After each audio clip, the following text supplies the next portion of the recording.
আমাদের বিষয়গুলি বিগত সরকারের দৃষ্টিগোচর করার চেষ্টা করেছি। আপনারা জানেন। আসসালামু আলাইকুম প্রিয় দর্শক, আজকের ভিডিওটা খুবই গুরুত্বপূর্ণ। ভিডিও শেষে গুরুত্বপূর্ণ আলোচনা করা হবে। চলুন সরাসরি ভিডিওতে। বেতন বৈষম্য, পদবৈষম্য ও নবম পে স্কেল প্রাপ্তির জন্য আমরা গোটা দেশে জেলা পর্যায়ে, বিভাগীয় পর্যায়ে একাধিকবার গিয়েছি। আমরা আমাদের বিষয়গুলি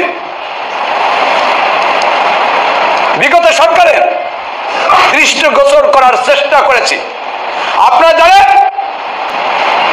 সরকারি কর্মচারীরা বিগত দিনে 1996 সালে তৎকালীন সরকারের কার্যকলাপের প্রতি অসন্তুষ্ট হয়ে জনতার মঞ্চ করেছিল। সেখানে অগ্রণী ভূমিকা পালন করেছিলেন প্রজাতন্ত্রের কর্মচারীরা।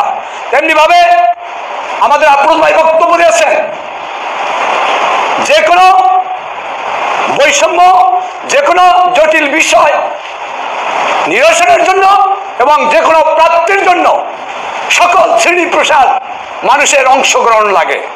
তেমনি ভাবে আপনারা দেখেছেন, আমরা প্রজাতন্ত্রের কর্মচারী হিসেবে আমাদের ন্যায্য প্রাপ্তির জন্য দীর্ঘ আমরা 2018 সাল থেকে আমাদের বেতন বৈষম্য, পদবৈষম্য ও নবম পে স্কেল প্রাপ্তির জন্য আমরা গোটা দেশে জেলা পর্যায়ে, বিভাগীয় পর্যায়ে একাধিকবার গিয়েছি। প্রিয় দর্শক, যদি আমাদের ভিডিওটা ভালো লাগে প্লিজ কমেন্ট করে আপনাদের মতামত জানাবেন। প্রত্যেকে ভালো থাকবেন।